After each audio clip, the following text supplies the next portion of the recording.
तो हेलो मेरे यारो, स्कूल ऑर्गेनाइजेशन के इस अमेजिंग एपिसोड में आप सभी लोगों का स्वागत है। तो जैसा कि हम सभी लोगों ने लास्ट एपिसोड के एक सीन को देखा था, जहां पर योची सिरातोरी की सिस्टर के ऊपर बैठा हुआ था।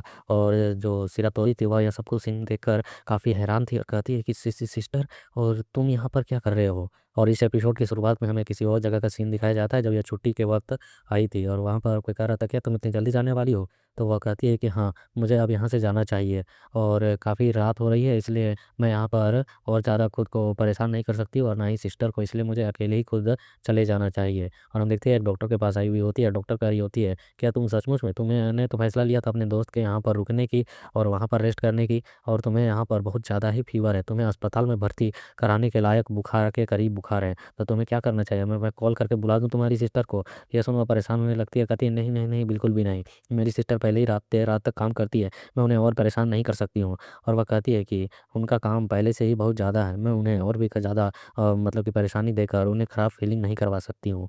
बट हम अभी यहाँ पर अभी का सीन देखते हैं। यहाँ पर योची उसके ऊपर लेटा हुआ होता है और वह कह रही होती है कि आज रात भी देर तक वह काम कर रही होगी इसलिए। और हम देखते हैं कि यहाँ पर इसकी सिस्टर कह रही होती है, सिस तुम यहाँ पर, क्या तुम आज की रात अपने दोस्त के यहाँ पर नहीं रुकने वाली थी। और फिर हम देखते हैं कि यहाँ पर वह जो सिरातोरी होती है वह अपने घर से बाहर की ओर भाग कर जा रही होती है और उसकी सिस्टर कह रही होती है कि या ही रुक जाओ, तुम्हें यहाँ से नहीं जाना चाहिए। और वह कहने लगती है, पहले मेरी बात तो सुनो, यह एक गलतफ़हमी है। तो हम देखते हैं सिरातोरी कहती है, आखिरकार गलतफ़हमी, मैंने इन चीज़ों को अपनी आँखों से देखा है। आखिरकार यह सब कुछ किस तरीके से गलतफ़हमी हो सकती है, और यह पहली बार नहीं है, आप इसे कई बार कर चुकी हैं। तो यह सुनकर वो कहती है, तुम कहना क्या चाहती हो कई बार कर चुकी हूँ।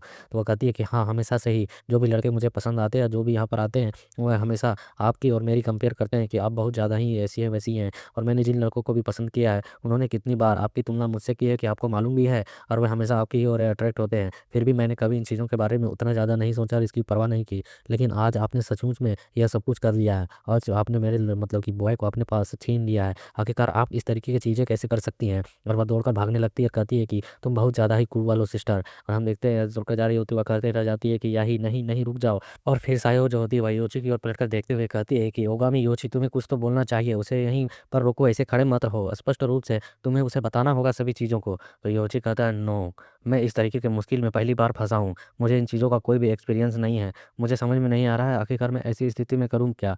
एक लड़की के दिल की बात को समझना बहुत ही ज़्यादा मुश्किल होता है ना? ये सुन यह भी जम से जाती है और कहती है कि क्या? क्या मज़ाक कर रहा है? और वो कहती है कि हाँ, फिर चलो ठीक है। और फिर हम देखते हैं ये लोग सिटी में काफ़ी देर तक उसे खोजते रहते हैं इधर-उधर कि वह कहाँ पर गई होगी, किसके जगह पर होगी, कैसी स्थिति में होगी। क्योंकि सिटी बड़ी-बड़ी सिटीज़ दिखने में जितनी अच्छी लगती है, लेकिन अंदर से उतनी ही क्रूअल भी होती है, वो भी नाइट के समय पर। वहाँ पर बहुत सारे कांड होते रहते हैं और हम देखते हैं फुल नाइट का सीन होता है, फुल मून का। फिर भी वह लोग काफ़ी देर तक खोजने के बाद भी उसे नहीं खोज पाते हैं। तो यहाँ पर जो सायो होती है, वह कहती है कि आखिरकार वह कहाँ चली गई होगी? मुझे समझ में नहीं आ रहा है। चारों तरफ घना अंधेरा है और वह अकेले रात में बिल्कुल भी सुरक्षित नहीं है। तो योची कहता है, क्या उसके कोई बचपन का यहाँ पर दोस्त वगैरह है, जहाँ पर वह जा सकती है, या फिर कोई ऐसा घर? तो हम देखते हैं सुनकर कहती है कि नहीं, काम के सिलसिले में ही मैं यहाँ पर आई हूँ और यहाँ आस-पास में कोई भी दोस्त नहीं है, और वो तो शायद कभी-कभार ही बाहर जाया करती थी। तो मुझे वह भी पता नहीं है कि वह कहीं पर वैसा कोई है जगह भी है या नहीं है उसके लायक। और वह कहती है, सबसे इम्पोर्टेंट बात, अभी टाइम बहुत ज़्यादा ही हो चुकी होती है। तो वह कह रही थी मोबाइल देखकर ही कि अभी कर्फ्यू का तुम्हारे पास समय कितना बचा हुआ है, तुम्हें जल्द से हॉस्टल भी जाना होगा। तो योची कहता है कि मेरे पास अभी भी 1 घंटा समय है, उसके बाद मैं वहाँ पर जा सकता हूँ, मतलब उसके बाद कुछ टाइम खत्म हो जाएगा। तो वह कहती है, तो फिर यह तो बहुत ही ज़्यादा बुरा है, और वह उसे धकेल कर भेजने लगती है और कहती है कि जल्दी जाओ, वापस जाओ, तुम्हें सबसे पहले वहाँ पर जाना होगा। तो योची कहता है, लेकिन तुम्हारी सिस्टर का क्या? तो वह कहती है कि मैं यहाँ पर याही को अकेले ही ढूँढ लूँगी, उसकी ज़िम्मेवारी मेरी ऊपर है। मैंने उसके साथ ऐसा किया है तो उसे मुझे ही सँभालना होगा, इसलिए जो भी करना पड़ेगा मैं करूँगी। तुम्हें सबसे पहले यहाँ से वापस जाना होगा, नहीं तो जो भी तुम्हारी प्लानिंग्स है सब कुछ ख़राब हो जाएँगी, क्योंकि हॉस्टल के रूल्स नियम तोड़ोगे तो निकाल दिए जाओगे। और यह कहती है कि सच कहूँ तो शायद यही बेहतर होगा कि जो मतलब कि इसकी सिस्टर सिरातोई है, उसे यही चीज़ें समझ में आनी चाहिए, ताकि ये आसान हो जाएगा उसे तुम्हें छोड़ना। हालाँकि मैं उसके नज़रों में थोड़ी ख़राब हो जाऊँगी, लेकिन यही बेहतर होगा। इसलिए इन चीज़ों के बारे में चिंता मत करो, ये चीज़ें मुझ पर छोड़ दो। तो इसकी ऐसी बातों को सुनकर योची भी खामोश हो जाता है और फिर वह बस स्टैंड से एक बस पकड़ता है और शांति से बैठकर वहाँ से जाने लगता है। लेकिन वह इसी सिटी में अभी होता है, वो भी घूम कर जा रहा है, तो वहाँ जाते वक़्त भी इसके मन में बातें चल रही होती है, यहाँ चिंता की कोई बात नहीं होनी चाहिए, है ना? हालाँकि मुझे सिरातोरी के बारे में ज़्यादा कुछ पता नहीं है, लेकिन वो मेरी योजना के लिए भी इम्पोर्टेंट नहीं है जो मैं करने के लिए यहाँ पर आया हूँ। तो मुझे उस लड़की के बारे में इतना चिंता नहीं करना चाहिए। और तभी हम देखते हैं 2 लौंडों को जो हँसते हुए आगे की ओर चढ़ रहे होते हैं, बस में खड़े होते हैं। तुमने उस लड़की को देखा? पहली बार में ही देखकर मैं तो पागल सा हो गया था। और योची अभी भी पीछे बैठकर बड़बड़ा रहा होता है, मैं सिर्फ़ अपने काम पर फ़ोकस करूँगा। और दूसरा लौंडा कह रहा होता है, सच कहूँ तो वो काफ़ी ज़्यादा ही अमेज़िंग थी। उसे देखने के साथ ही मेरे अंदर एक्साइटमेंट सी पैदा हो रही थी। उसका कप कितना बड़ा था, उसका कप का साइज़ तुमने देखा? वो साइज़ बड़े-बड़े थे और ये सारी आवाज़ें योची तक भी आती हैं। तो वो लौंडा वहाँ पर बैठ के चेयर पर मतलब एक बस स्टैंड अपने बस सीट पर बैठते हुए खड़ा होता है। अरे यार! मुझे सबसे पहले ही उसे ले लेना चाहिए था। मुझे अपने साथ खोपचे में ले जाना चाहिए था। मुझे उम्मीद नहीं थी कि वहाँ पर वो बंदे आएँगे और मुझसे उसे छीन कर ले जाएँगे। तो हम देखते हैं वहाँ पर वो दूसरा लौंडा भी बैठकर हँसते हुए उससे बातें कर रहा होता है, कह रहा होता है, हाँ, बिल्कुल सही कहा। वह काफ़ी ज़्यादा ही मस्त थे और उसे देखकर लग रहा था वो घर से छोड़कर आई हुई है, भगोड़ी है, मतलब घर से भागकर आई हुई है और उसका जो बॉडी था वो काफ़ी ज़्यादा लज़ीज़ था। दूसरा लौंडा कहता है कि मैंने कभी सोचा भी नहीं था कि वो गुंडे मेरे सामने इस तरीके से आएँगे और मुझे पीट-पीट कर मुझसे छीन कर उसे ले जाएँगे। हालाँकि वे लोग कमीने अभी उसे एक खौफ़चे में, कोने में, अंधेरी जगह पर ले जाए होंगे और बारी-बारी कर उसके मज़े लेंगे। उसके साथ बारी-बारी से संबंध बना रहे होंगे। इसमें काफ़ी ज़्यादा उन्हें मज़ा आ रहा होगा। कोई शक नहीं, कम से कम वे कमीने मुझे वैसा करते हुए देखने तो देते, उसमें भी बहुत ज़्यादा मुझे मज़ा आता। लेकिन अब मैं उनसे जेलस हो रहा हूँ। और हम देखते हैं योची ऐसी बातों को सुनकर वह उस बंदे के मुँह को दबा चुका होता है, एक उसके बगल वाले फ्रेंड को, और ताकि ये बड़बड़ाता रहे। और ये बंदा कहे जा रहा होता है, मुझे कम से कम उसे देखने देना चाहिए था। उसके जो पिंक बाल्स थे वो काफ़ी ज़्यादा अमेज़िंग थे। उसकी जो बॉडी के लुक्स थे वो भी काफ़ी बड़े-बड़े थे। और फिर हमारा सीन दिखाया जाता है उसी सिटी के खोपचे वाले एरिया में। जहाँ आवाज़ आ रही होती है, लेट मी गो, मुझे जाने दो, मुझे जाने दो।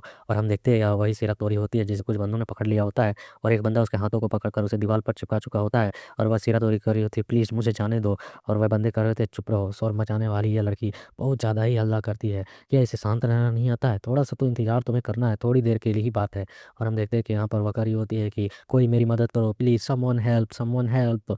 और ये बंदा कहता है, उफ़! अरे यार, तुम लोग भी करो, इसे पकड़ो, ये बहुत हल्ला कर रही है। और हम देखते हैं कि बंदा आकर सीधे उसके मुँह को पकड़ लेता है और कहता है कि इसका मुँह बंद कर दो। और वह बंदा उसे मुँह को पकड़कर सीधे टाँग चुका होता है और यह जो सिरा तोड़ी होती है, कर रही होती है। और दूसरा बंदा कह रहा होता है कि यह हाइट में बहुत छोटी है, लेकिन इसकी आवाज़ तो देखो काफ़ी दमदार और कमाल की है, इतनी ज़ोर से ये चिल्लाती है। और हम देखते हैं वो बंदा फिर इसे छोड़ देता है, साँस नहीं ले पा रही होती है तो, और छोड़ते हुए कहता है क्योंकि इसके जो बड़े-बड़े बोब्स है उसकी वजह से इसकी आवाज़ भी बहुत ज़्यादा ही तेज़ से गूँजती है ना? हा, हा करके वे हँस रहे होते हैं, इसके ऊपर कमेंट्स पास कर रहे होते हैं। और जो यह सिरा तोड़ी होती है वो खाँसने में लगी हुई होती है और किसी तरीके से साँस ले रही होती है, कह रही थी व्हाय? क्यों? आखिरकार क्यों? तुम लोग ऐसा मेरे साथ क्यों कर रहे हो? तो वे लौंडे हँसते हुए कहते हैं कि अरे यार! जो बात यहाँ पर ये पूछ रही है, क्या इसे पूछना भी चाहिए?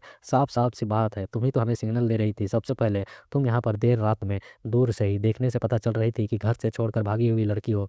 और तो और तुम भागकर इस जैसे सुनसान गलियों में घूम रही हो। ऐसा लगता है कि तुम खुद को ही हमें बुलाने के लिए न्योता दे रही थी। दूसरी बात, सौभाग्य से जो तुम्हारा यहाँ पर इस सुनसान गली में आना हुआ और वो भी अपने इतने बड़े-बड़े सामानों को लेकर आना, जो कि हमें आकर्षित करती हो। और सबसे इम्पोर्टेंट बात तो यह है, और वो अपनी जीभ को लपलपाते हुए कहता है, तुम्हारी पूरी की पूरी होल बॉडी काफ़ी ज़्यादा कमाल की है। और वो अपने पास से एक नाइफ़ निकालकर लार टपकाते हुए कह रहा होता है, तुम्हारी बॉडी काफ़ी ज़्यादा शानदार और सेक्सी है। कुल मिलाकर यह तुम्हारी ही गलती है। और इसकी ऐसी बातों को सुनकर जो यासीरा तोरी होती है वह घबरा चुकी होती है और कह रही होती है, मेरे पास बिल्कुल भी मत आना, मेरे पास बिल्कुल भी मत आना। और वो लौंडा धीरे-धीरे बढ़ते हुए कह रहा होता है कि हम दया दिखाने वाले थे, एक-एक करके बारी-बारी कर कर तुम्हारे साथ करते, लेकिन तुम ही हो जो हम पर परेशानी खड़ा कर रही हो।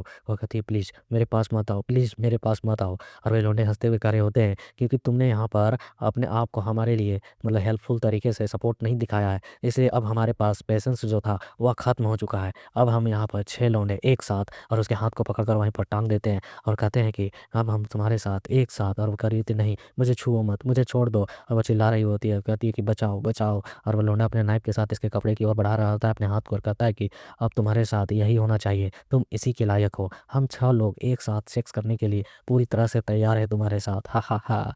और हम देखते हैं यहाँ पर इसकी आँखों से आँसू निकल रहे होते हैं धीरे-धीरे करके और ये कह रही होती है, नहीं कोई तो रोको इन्हें। नहीं प्लीज़, प्लीज़ कोई मेरी मदद करो, कोई मेरी मदद करो। और हम देखते हैं भाई इसके कपड़ों को फाड़ते जा रहा होता है अपने नाइफ़ से और यहाँ पर ये याद कर रही होती है, सिस्टर, सिस्टर, योची, योची, ओगामी योची। और जैसे ही यहाँ पर योची को याद करती है उसके बाद हम देखते हैं किसी के तेज़-तेज़ दौड़ कर जाने वाले फुटवर्क को। और इसी के साथ हमें यहाँ पर योची की एंट्री दिखाई जाती है फुल मून नाइट में उन बंदों के ऊपर। और ये यहीं ऊपर से घूमते हुए एक साइड के एक सीधे इस बंदे के नाक पे दे मारता है और ये बंदा दूर से लात खाने के साथ ही दूर जाकर घसीटता हुआ गिरता है और टप्पा खाकर दूर से जाकर कोने पर जाकर धड़ाम से गिरता है। और यहाँ योची इन लोगों के बीच में आकर खड़ा हो चुका होता है। और यह जो ये सिरा तोरी होती है, अब देखकर काफ़ी ज़्यादा हैरान होती है और कहती है कि ओगामी योची तुम आखिरकार यहाँ पर। और फिर हम देखते हैं योची यहाँ पर कहता है कि अब सब कुछ ठीक है सिरा तोरी। और वह सबसे पहले अपनी स्कूल की जैकेट को निकालता है और वह उसे पहना देता है, ढका देता है और कहता है कि मैं इन सभी कमीनों को संभाल लूँगा, इसलिए बस तुम थोड़ी देर की इंतज़ार करो। तुम्हें अब और चिंता करने की और परेशान होने की आवश्यकता नहीं है। और वे लौंडे हैरानी से इसे देखते हुए कह रहे होते हैं, आखिरकार ये कमीना कौन है? कहीं इसने पुलिस को तो कॉल नहीं कर दिया? तो योची यहाँ पर अपने हाथ पर बने पट्टी को निकालते हुए कह रहा होता है कि कमीनों, मैंने अभी तक पुलिस को कॉल नहीं किया है, क्योंकि तुझ जैसे नीच लोगों को पुलिस के या कानून के हवाले करना एक नरमी बरतने के लायक होगा। इसलिए आज मैं तुम लोगों को यहाँ पर तब तक मारूंगा जब तक तुम लोग खून की उल्टी नहीं करते हो। तुम लोगों की हिम्मत भी कैसे हुई सीरा तोरी को यहाँ पर डर का एहसास दिलाने की। और हमारा योची यहाँ पर एक डीमन की तरह गुस्से में उन लोगों को घूर रहा होता है और कहता है कि मेरी इस दुनिया में तुझ जैसे लोगों पर रहम नाम की कोई भी चीज़ नहीं है, इसलिए आज मैं तुम लोगों को वो दर्द दिलाऊंगा जिसे तुम्हारी 7 पुश्तें 7 पीढ़ियाँ याद रखेंगी। और योची के इसी धमकी के साथ वे बंदे भी चिल्लाते हुए इसकी ओर फाइट करने के लिए आगे की ओर बढ़ जाते हैं और कहते हैं ये कमीना बहुत बड़बड़ा रहा है,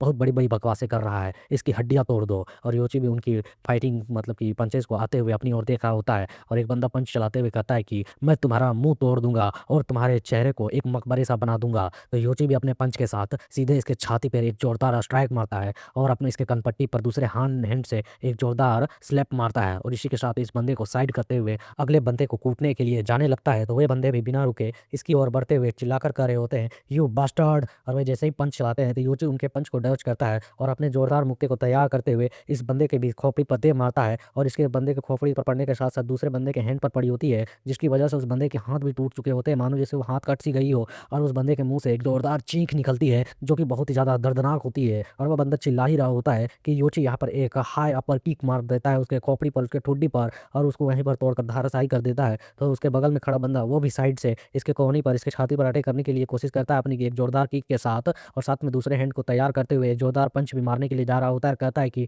टेक इट, अब इसे संभाल। लेकिन हम देखते हैं वह बंदा इतनी जोश में तो आया होता है बट यह देखता है कि पलक झपकते ही इसके थोड़े के पास एक फिस्ट पहुंच चुका है और योची ने यहाँ पर एक जोरदार मुक्के के साथ इस बंदे को भी दूर खदेड़ दिया होता है और इसने जोरदार मुक्कों को खाने के साथ यह बंदा ढेर हो चुका होता है और वह उस फर्स्ट वाले बंदे के बगल में जाकर गिरता है। और हम देखते हैं यह बंदा अभी खुद को संभाल चुका होता है, ये खड़े होकर करा होता है। मुझे लगता है कि वह वर्दी जानी पहचानी लग रही है जो इस बंदे ने पहनी हुई है। क्या यह लड़का जो है यह इसी हाई स्कूल का हो सकता है? नहीं, यह वहाँ का नहीं होना चाहिए, लेकिन तुमने यहाँ पर गलत अपोनेंट के साथ पंगा ले लिया है लड़के। और हम देखते हुए अपने पास से एक वेपन को उठाता है और कहता है कि जो इस समय मेरे सामने खड़ा होगा वह मारा जाएगा। और वह एक डार्क लुक देते हुए और उसे धमकाते हुए कहते हैं कि असली दुश्मन के साथ तुम्हारा कभी सामना नहीं हुआ है, जिसने न्यूमॉन ग्रुप के स्काउट के प्रस्ताव को ठुकरा दिया है। तुम अभी उस बंदे से लड़ने जा रहे हो, मतलब कि न्यूमॉन ग्रुप ने इसे शामिल होने का ऑफर दिया था बट ये बंदा शामिल नहीं हुआ। और इससे कह रहा होता है कि तुम काफ़ी ज़्यादा एरोगेंट इशिनकाई के कुत्ते हो, लेकिन अब तुम यहाँ पर अपने आप को बचा सकते हो तो बचा लो। आज मैं तुझे दिखाऊंगा कि एक रियल फाइटर क्लास मैन और एक फेक फाइटर के बीच में कितना बड़ा डिफरेंस होता है। और इसके इसी धमकी वाले सीन के साथ यहाँ पर ये छोटा सा चैप्टर कंप्लीट होता है। So like share comment and support next episode जल्द से जल्द देखने के लिए।